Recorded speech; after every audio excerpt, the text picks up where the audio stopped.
Road to Rock. I believe in a thing called love by the darkness.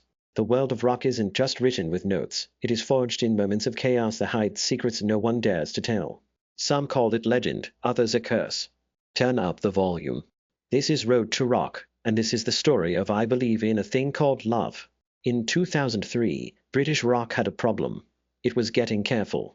Then this song kicked the door in with a grin, a scream, and a riff that refused to apologize.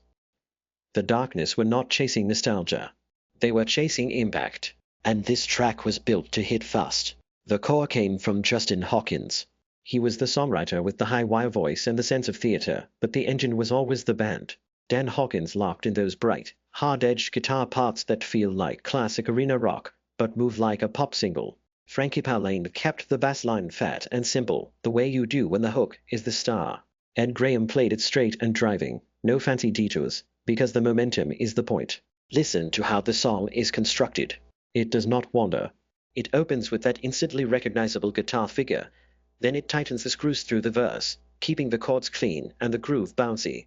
The pre-chorus climbs like it's walking up a ramp, and then the chorus detonates in one big, singable statement. And right in the middle of all that, Justin goes for the high notes like he is daring the radio to keep up. That was the gamble. Make something outrageous but make it precise. They recorded it in the early sessions for their breakthrough, with production that kept the guitars sharp and separated, not murky. You can hear the room in the way the drums crack and the guitars sit wide, like two amps pushing air from opposite sides. The vocals are the spotlight stacked, controlled, and performed like a lead role, not a background texture.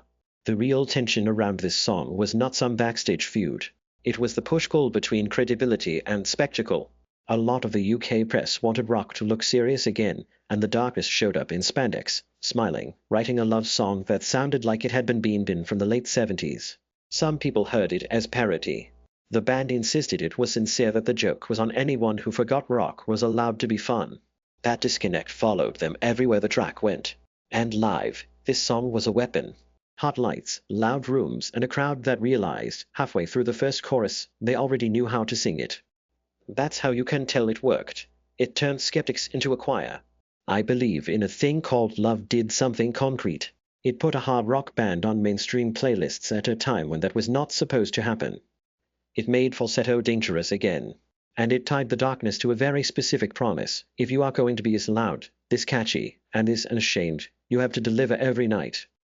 Could they outrun the expectations they created in 3 minutes? For a moment in 2003, it did not matter. The song had already won.